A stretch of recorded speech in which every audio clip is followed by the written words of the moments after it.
I'm Marcus Coward, and this is Wake Up New Bedford. I'm here with Eldric Abreau. Eldric, thanks for being on the show, and thanks for being my first guest to come back on the show. Oh, thank you for having me, and it's my honor getting an opportunity to be your first visiting guest back, which I'm sure there will be many. Hopefully, yeah. And I wanted to open up and congratulating you on your new spot on the Human Rights Commission for the city of New Bedford. I appreciate it. Thanks, man. Very proud of you with the work you've been doing. You've been really leading a great example, I think, for young adults in the community, and your involvement is been key to what the community needs, and as an idol, I'm really proud. And thanks. And so that definitely leads me into my first question. And my brother, who you went to high school with and who really put us together, he would always just say, like, oh, there's this, my friend Eldric, he's just like in the city, like he's new, like an activist. Like, I started to use that word, but he said, like, oh, the only other person that comes to mind like that is Eldric. And so how do you identify yourself as far as for your role in the city? And then after that, then what do you do for work for the city? Well, I have, for the past few years, been working as a community outreach and engagement specialist. Say I've been working as a community liaison on different projects, but promoting in, I think my focus has been bridging the community's focus as well as the voice for the city. And I've been able to help bridge that connections with a lot of different audiences in our diverse community because of being able to be multilingual, singing, being Cape Verdean, speaking Cape Verdean Creole, Portuguese, and Spanish. And it's really helped just get out some of the messages that's really impressive. She's doing. And of course, that would really make you an indispensable tool in order to be that liaison between the city and the community. Yes. And so, did you see yourself doing this when you were younger, or did this just kind of happen along the way, especially with you naturally learning so many of these languages? Yeah, younger, I think actually after coming out of high school, my focus was more of on an engineering focus, but I was focusing in mechanical engineering in the way I wanted to help people. I had an idea I wanted to, after I graduated high school, do an international solar panel company for at Cape Verdean and help. One of their biggest economic deficiencies That's is crazy. Energy. Yeah. And where they're geographically located, the sun is one of their main resources. No, that'd go hand in hand. And Okay. when I was learning about it, my senior year in AP Physics, I was like, how has this not have happened yet? And that was one of my I think main focuses, and I thought helping people is always just something I've enjoyed doing and appreciated too, because I've been very, I think, grateful of the help I've had within my community, whether that's getting me into the right path, the right position, the right work field, and just having a really strong, diverse community. So you are on the Cape Verdean Parade Planning Committee, or sorry, Yes. what's the name for it? Yes, the official is the Cape Verdean Recognition Committee. I'm on the board of directors. Yes. Okay, so I could definitely give people a story or layout as far as for how I got to where I am, but it would definitely look totally different to how you got there. So how did you end up in that position? In that position, I have been involved in the Cape Verdean Recognition Committee Parade since I was a child. I grew up on Grinnell, and it would be going down my street. Yeah, literally. Since I was a young baby. So after I became an adult and when I was in high school, there was plenty of times I'd volunteer in the parade and be involved. And as I started becoming more involved and engaged with the community, working with the city, the president, Abreu, had let me know that they are having two new positions for the board committee, and that I was nominated by someone on the committee for that position. And that they had voted and had asked if I'd like to be a part of it, and I told them that would be an honor to be able to be involved in something I've been doing since I was a child, but as well as being a first generation Cape Verdean, being able to be involved with the community and a representative for the Cape Verdean community. So I guess that's a little similar, like as far as for having someone know you who's already on, like in that position, but then also being involved in the community and then being recognized is somewhat similar as to how I got on the Human Rights Commission. But and you've been in that position for how long now? Or on the board? Yes, I've been on the board for 3 years now. 3 years. Yes, it's going to be my 4th year this year. Okay. And so tell us a little bit about the other work that you do with the city. Well, right now I am holding a position as the Community Resilience Ambassador for the city of New Bedford. I'm working with the Environmental Stewardship Department, and we're focusing on the city's multi-hazard mitigation plan and the NB Resilient Plan. And our focus with this NB Resilient Plan is we are focused on making sure that New Bedford is continuing to thrive in the future and as a self-sustainable community while focusing on any different possible, difficulties or risks that could be coming with different climate changes and us being a coastal community. And one of our focuses has been making sure that we embrace and vitalize our history and our culture in this community. That is key to what makes New Bedford New Bedford. And it's been a great opportunity to work with the city, and we out of this position, and the city of New Bedford, the environmental position, will be having a event at the Andrea McCoy Center April 5th at 10 a.m. to 1 p.m. And this will be the mayor and the city department showing the draft publicly to the community and asking them giving them their opinion and asking them to feedback in. So we're asking if anybody can stop by, please do.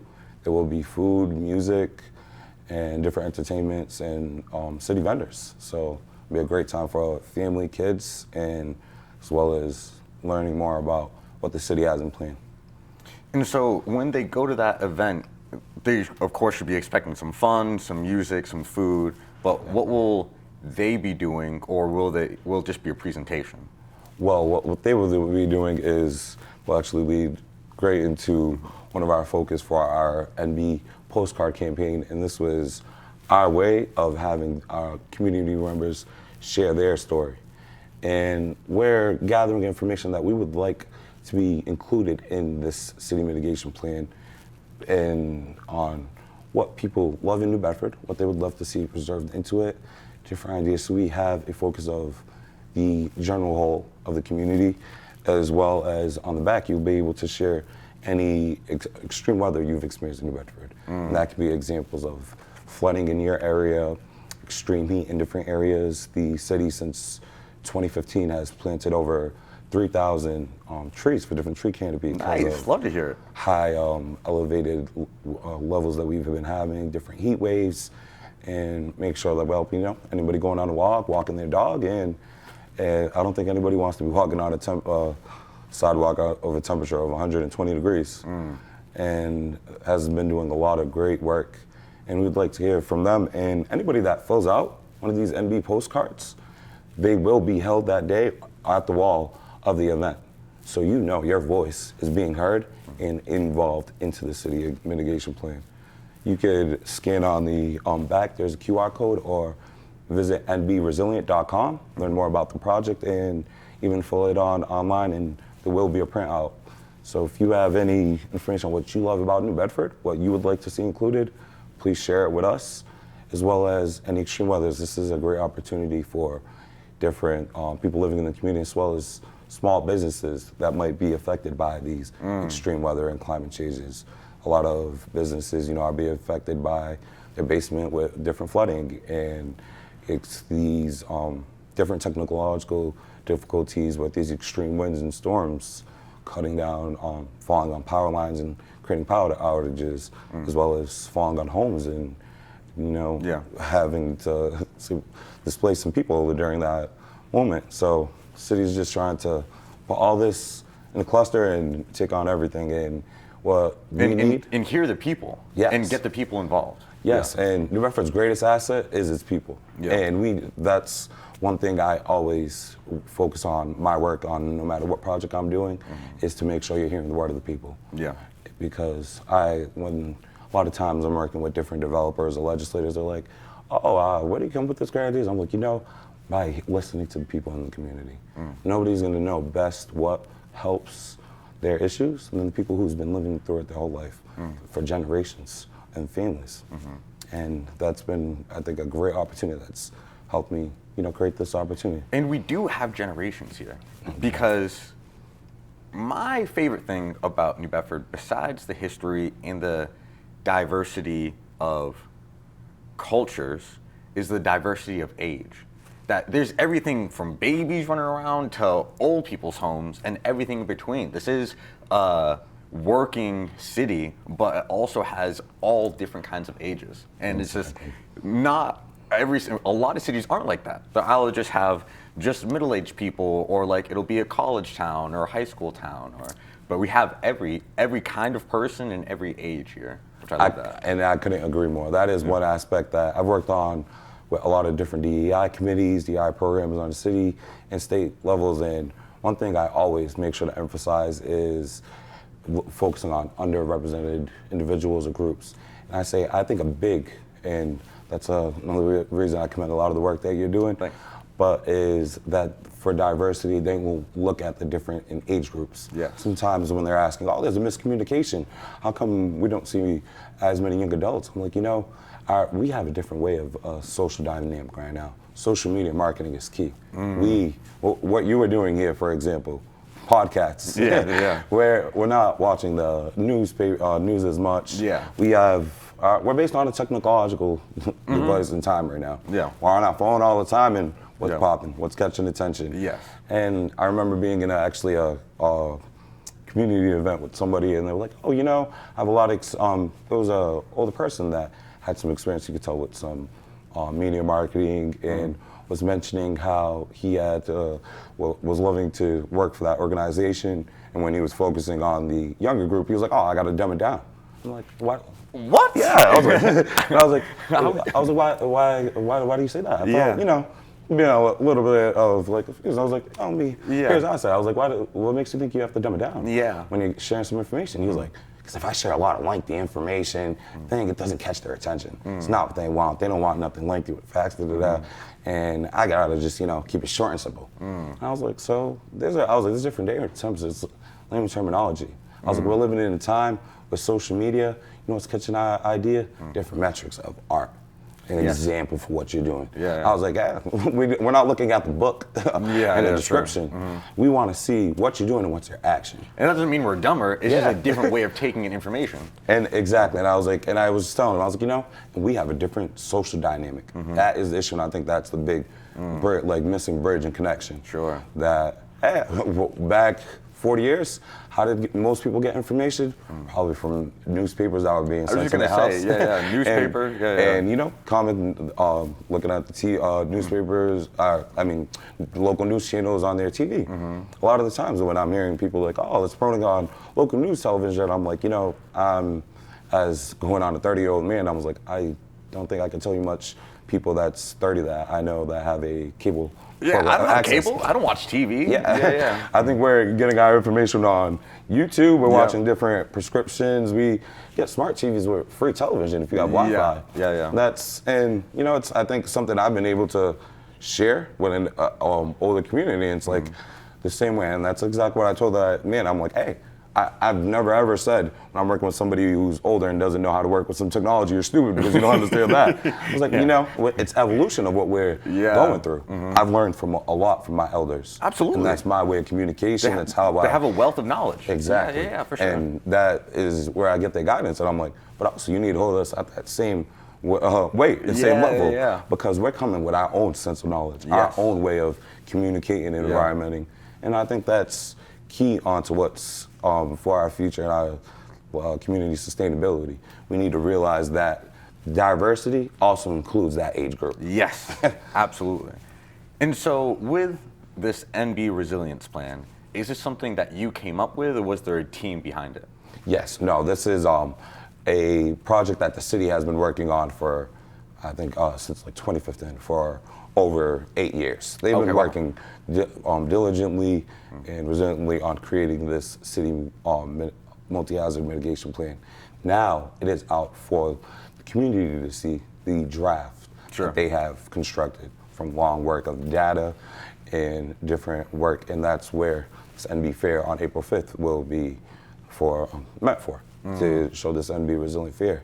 So right now, my position as the Community Resilience Ambassador is to get that last outreach sense, make sure that we have a full event of our community in there, as well as getting their feedback and their voices and their input. And I want to let a lot of people, especially in the community, know we will have these translations in Cape Verdean Creole, Spanish, Portuguese, and 4 different languages, as well as online. We have 6 different languages to read about this information. So we want our community to feel the inclusiveness and that they're in part of this and needed to be here. Absolutely. And so when you say working with the city, is there a specific department that you really work with? Yes, right at the moment for this position, the Community Resilience Ambassador, I work with the Environmental Stewardship Department. And that's under Director Michelle Paul and Deputy Director Courtney Cohen, 2 women who are doing amazing work in this community. I've been doing amazing work for the past 5 to 10 years. And that I've learned a lot from. And I have also do a lot of different other work with different other parts of the community. But my role right now as Community Resilience Department is out of the environmental steward. And so are there a lot of positions available in the city, or are you kind of lucky that you were able to get this position because there aren't that many? There is plenty of open positions in the city. I think that's one thing too, also with the gap in. It's all about your field of work. I think, for example, some of the work that I do, I have a lot more experience in my field of work. You do? So that might give me a little bit, sometimes an example, or somebody, if there's an open position, will just, recommend me, like, oh, I've seen some of your work and I think you would be a great asset to this project, this work, and would you like this position, or do you know anybody else that's interested? And that's part of my job as well, helping in the community. I like to share and help my friends get positions as well. If a position is shared with me that, for example, I'm already working or isn't something that I believe fits me, if someone comes to mind, I'll make sure I share it right with them, because I want to see my people grow as well. And my community members. And so something else you're interested in, correct me if I'm wrong, is the fishing, heritage, or what's the name of that group? Yes, that the Fishing Heritage Center.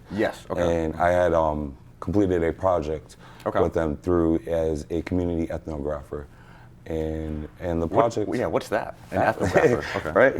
And we I did some interviews with some people in the maritime industry, and the project was focused on embracing our diversity in our maritime industry and how long and historically it's been diverse.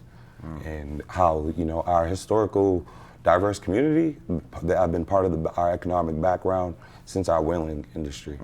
So the New Bedford Fishing Heritage Center is a museum that is on North Water Street, right next to actually the Whaling Museum in downtown. And this project, they had picked, I think, 12 community members to speak with a few, I think most people had 1 to 2 interviewees just about their different information and get that interview in their native tongue. So there were some people that were done in Spanish, Vietnamese, Guatemalan, and I was able to do 3 Cape Verdean workers in the community. One that is a local scalper that's been scalping for over 30 years, Francisco Cardoza. One that is a hydro pump. She is the welding experience for our local Blue Fleet Welding or organizations, which actually too is a father of a local activist too that you might know, Giovanni Sequeira. And I was like, that I found it right there. And another local ship scalper that paints boats. He works in a fishing company in the at Fairhaven and does a little bit of everything. He's a painter, he's a welder, and I think, just speak, when I got an opportunity, we were focusing on what brought these people and their family to New Bedford, what kept them here, and what brought them into their field. And I think one thing that we had focused is New Bedford has historically been a cultural port and been embraced for people if, having a language barrier or not being able to speak English will definitely limit your chances of working in a lot of different things. But our maritime industry gave a lot of different opportunities for people that were coming over and trying to find a life and becoming citizens over here in America.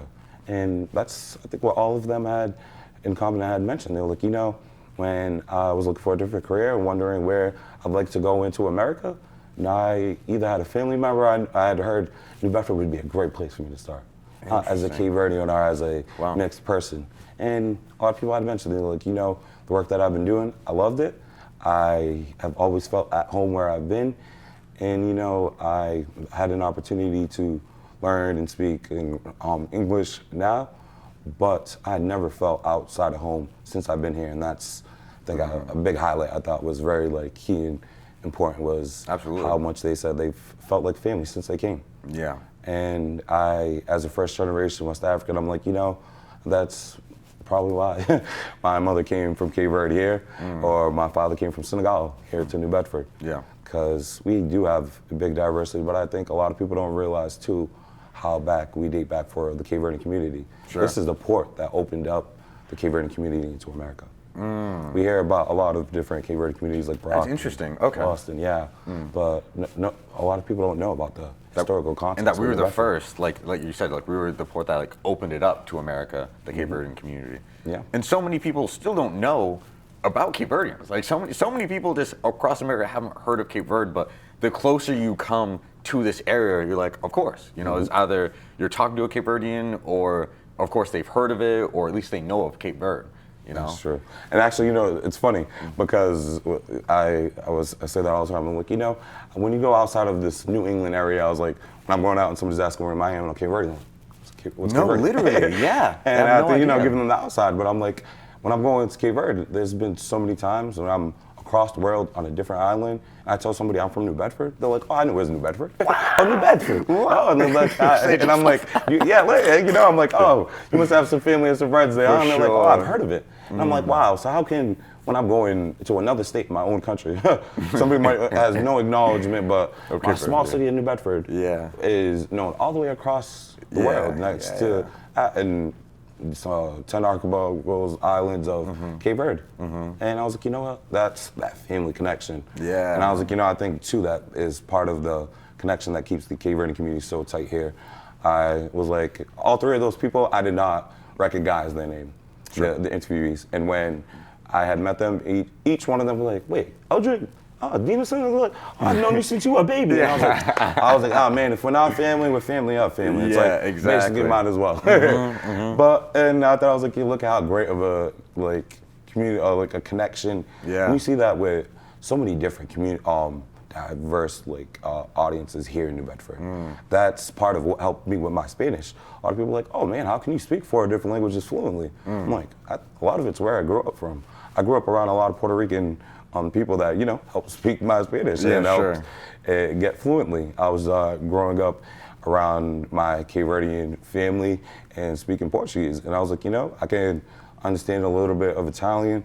One thing I wish I took on more is on my dad's side from Senegal, their language is French. So I could understand a little bit of his French, but I'm like, you know how great that'd be sound to put on my resume if I could say French? It's never too late, right? Never too late, yeah. And that's one of my next goals. I was like, especially since we have a lot more of a Haitian community and French community yes, I work with. Yes, we do, yeah. It's something that I think would be very beneficial on our work in communicating between these different audiences. So, Duolingo might be French. And so, we have a couple minutes left. But I guess you can answer this in the last couple of minutes. This could be the last question. So, do you see yourself being a translator, a community outreach liaison, or something else as a career for yourself?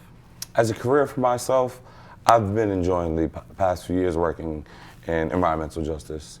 So I have been going back to school for my civil engineering degree. Sure. And I'd like to go into an environmental engineering field and possibly a master's of planning in planning in between communities. Okay. I've enjoyed working with the community, working with different people, and I think I'd love to be able to continue to help in different environmental ways. And there's a lot of different environmental needs that are growing and are coming in need, and that's what I'd love to be a part of. And you know, in the future, a lot of things I've heard sometimes people bring up to me, oh, would you love to be go into politics? And I was like, I'd love to go into be a representation of my community, but also for my different community members to let them know anything's possible. If I can do it, you can do it. Sure. And I would be able to help as a representative. So right now I'm just focused on my career and my future, but yeah. And on this current, plan right now. Yeah. And that is key with it. And that's too, if maybe we could share up, wrapping up after this with you too. I got an opportunity to pass by different middle schools, Roosevelt Middle School, which I was an old alumni of, and to speak to 4 different classrooms of students and ask them to fill out the postcards. And really, look at this. Wow. These were filled out from middle school students with some great ideas, seeing how they love history in their community, different parks, coming up with great different ideas. I think actually one of them, my young 8th grade student was saying, you know, where all these extreme weathers, we should start making a post-flood for different community businesses and residential departments that are being affected that are closer to like these coastal areas. And I was like, wait, are you? I was like, you need my role because you're killing it. Okay, I'm so glad you brought that up. Okay, and so this has been part 1 of my second interview with Eldric Abreau. On part 2, you can watch us continue this conversation about environmental justice here in New Bedford. You can learn a little bit more about Eldric, and we can definitely talk more about the youth's role in learning about environmental justice and what they can do in order to learn about it and take action. So this has been Wake Up New Bedford with Eldric Abreau, and catch us in part 2. Thanks for watching. Thank you. Have a great one.